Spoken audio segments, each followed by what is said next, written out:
ಯಾಕಂತಂದ್ರೆ ಧಾರಾವಾಹಿ ಅಂದ್ರೆ ಎಷ್ಟು ಚಂದ ಮಗ್ನವಾಗಿ ನೋಡ್ತಾರಲ್ಲ, ಅದೆಲ್ಲ ಇರ್ಲಿ, ಮೋಜು ಮಸ್ತಿ ಇರಬೇಕು.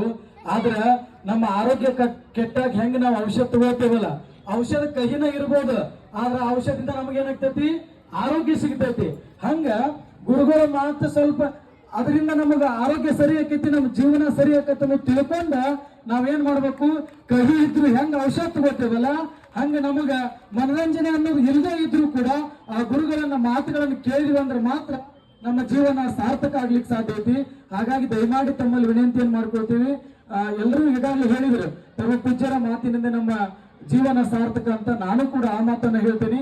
ಇನ್ನು ವಿಶೇಷವಾಗಿ ನಮಗ ಆ ಮೂರ್ತಿಯನ್ನ ಮಾಡ್ಲಿಕ್ಕೆ ಅವಕಾಶ ಮಾಡಿಕೊಟ್ಟಿರುವಂತ ಪರಮ ಪೂಜ್ಯರ ಆಶೀರ್ವಾದದೊಂದಿಗೆ ಈ ಸಿರಿಗೇರಿ ಬಂಧುಗಳು ನಾಗರಾಜನವರಿರ್ಬೋದು, ದೇವಣ್ಣ, ದ್ಯಾಮಣ್ಣ, ಹೀಗೆ ಹಲವಾರು, ಈಶ್ವರ ಅಂತ ಇರ್ಬೋದು, ಹಲವಾರು ಮಹನೀಯರು ಫೋನ್ ಮೂಲಕ ಸಂಪರ್ಕ ಮಾಡಿ ಇಲ್ಲಿಂದ ಸವದತ್ತಿಯ ಬಹುದೂರ ಇರುವಂತ ಸವದತ್ತಿಯ ಪಕ್ಕ ಇರುವ ಉಗರಗೋಡ ಗ್ರಾಮಕ್ಕೆ ಆಗಮಿಸಿ ನಮ್ಮ ಜೊತೆ ವ್ಯವಹಾರ ಅಲ್ಲ, ನಮ್ಮದು ಗುದ್ದಾಟ ಬಡದಾಟ, ನಮ್ಮದು ವ್ಯವಹಾರ ಅಲ್ಲ ಬಡದಾಟ. ಯಾಕಂತಂದ್ರೆ 5,000 ರೂಪಾಯಿ ಉಳಿಲಿ ಅಂತ ಅವ್ರ ಹಠ, 5,000 ರೂಪಾಯಿ ನನಗೂ ಸಿಗಲಿಲ್ಲ ಸಿರಿಗೇರಿ ಬಂಧುಗಳಿಂದ ನನ್ನ ಹಠ.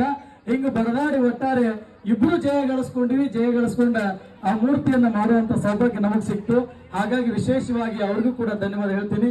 ಇನ್ನು ಕ್ರಾಂತಿವೀರ ಸಂಗೊಳ್ಳಿ ರಾಯನವ್ರ ಬಗ್ಗೆ, ಭಕ್ತ ಕನಕದಾಸರ ಬಗ್ಗೆ ಹಲವಾರು ಮಹನೀಯರು ಹೇಳಿದ್ರು. ಆದ್ರೆ ಇದ್ರೊಳಗ ನಾವು ಅವ್ರ ಜೀವನ ಬರೀ ಕೇಳುವುದಲ್ಲ, ಅವರ ಜೀವನದ ಅಂಶಗಳನ್ನು ನಾವು ಅಳವಡಿಸಿಕೊಳ್ಬೇಕು, ಅದು ಬಹಳ ಮುಖ್ಯವಾದಂಥದ್ದು. ಹೆಂಗ ಕ್ರಾಂತಿವೀರ ಸಂಗೊಳ್ಳಿ ರಾಯನ ಕೊಟ್ಟ ಮಾತಿನಂತೆ ಕೊನೆ ಉಸಿರಿರುವವರೆಗೂ ನಡ್ಕೊಂಡಲ್ಲ, ಆ ರೀತಿ ನಾವು ಕೂಡ ಯಾರಿಗಾದ್ರೂ ಏನಾದ್ರೂ ಮಾತನ್ನ ಕೊಟ್ಟರೆ ಅದನ್ನ ಶಿರಸಾ ವಹಿಸಿ ನಾವು ಪಾಲಿಸ್ಬೇಕು. ಅಂದಾಗ ಮಾತ್ರ ನಾವು ರಾಯರನ ಹೆಸರು ಹೇಳಲಿಕ್ಕೆ ಲಾಯಕ್ಕು. ನನ್ನ ಅಭಿಪ್ರಾಯ ಇದೆ. ಬರೀ ನಾವು ರಾಯನ ಜೈಕಾರ ಹಾಕಿ ಮುಗಿಸೋದಲ್ಲ. ಹೆಂಗ